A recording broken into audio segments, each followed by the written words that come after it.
Alright, so here we're solving equations when the variables are on both sides, so variables on each side. So see, we got variables on each side.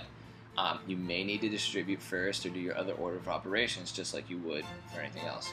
So the key here is to get all the numbers on one side and use all the get all the variables on one side. So to do that, if I eliminate the x here, subtract x, well, that eliminates the x there, and I just have an x, and no x's over here. Since I got rid of the variables over here, I got to get rid of the numbers over here. So if I subtract 1, positive 1 minus 1 is 0. So it gives me just an x on this side, and 11 minus 1 is 10 on this side. So a little neater, x equals 10. There's our answer. It's that simple. So I'm going to move the 8a over, and I'm going to move the negative 3 over. So we say move, but really it's not just moving.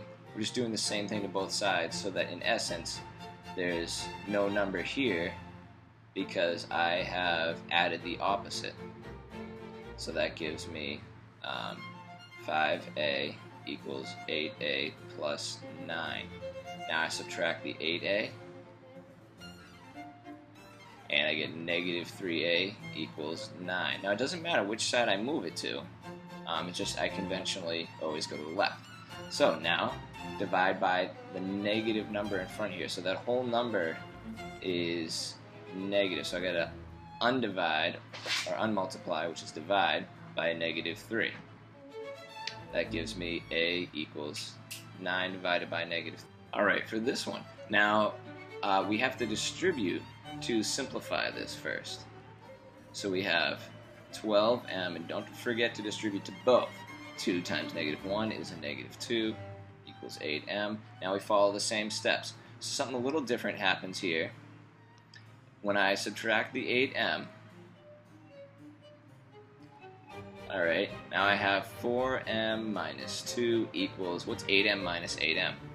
That's just 0. So I write 0. So I keep it an equation. That just add 2, and that gives me 4m equals 2. Divide by 4. That gives me m equals 2 over 4, or 1/2. I like fractions better, or you might like 0.5. Alright, so one more here. Parentheses on both sides, we got to distribute twice, no big deal. 2 times s is 2s. 2 times 11 is 22. 5 times s is 5s. 5 times 2 is 10. Now, move in all the variables on one side. And watch, I'm going to do it in 2 things in one step here. So I'm subtracting a 22 from both sides, that eliminates this. I'm subtracting a 5s from both sides, and that eliminates that. You don't have to do that, but it's just a little quicker. So 2s minus 5s is 3s equals 10 minus 22 is negative 12. Divide by 3, and that gives me s equals negative 4, because negative 12 divided by 3 is negative 4. Alright, a couple more complicated examples. Distribute first and then deal with the 2. So remember to write everything that you don't change. So I still write the 7y minus 1 because I didn't do anything to that yet. I got to keep it. It's got to tag along. 2 times 3 is 6. So that gives me 7y minus 1 equals 2y. Combine these now, and that is plus 4. And then I'm going to do my 2 for 1 step here. Minus 2y, because that eliminates the y's, and then add a 1, because that eliminates the numbers over here. That way we have no numbers, so just variables over here. No variables, just numbers on the right. So that gives me 5y equals 5, which gives me y equals 1.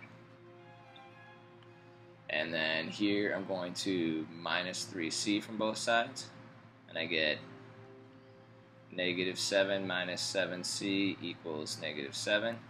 Now I add 7 to both sides. I add the 7, so I eliminate the numbers over here, so I have just variables.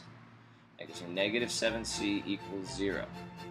Okay, so the only thing I can plug in for c that would make this a true statement is 0. Negative 7 times 0 is 0. So that tells me that c equals 0. Alright, so sometimes you can set up an equation with variables on both sides that has no answer, there's no possible number.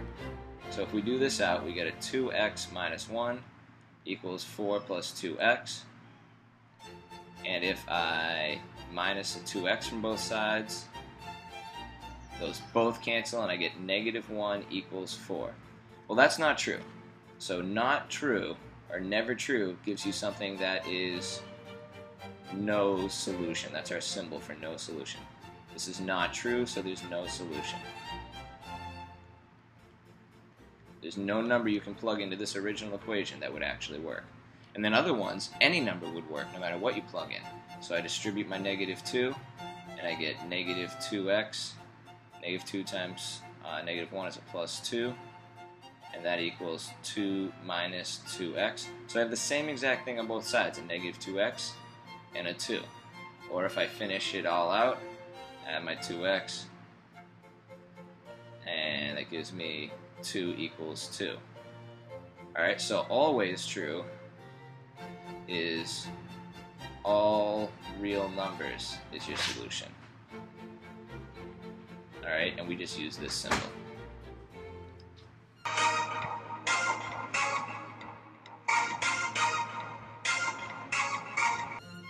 Alright, and here's just a couple of examples of some word problems. So, tripling the greater of two consecutive even integers. So our first even integer we're just going to call x. Our second, consecutive means one even then the next even, is going to be whatever that number is plus 2, right? Because that number plus 2 will give us the next even number. The tripling of tripling the greater of two consecutive, so we're going to triple this one, so 3 times the second even number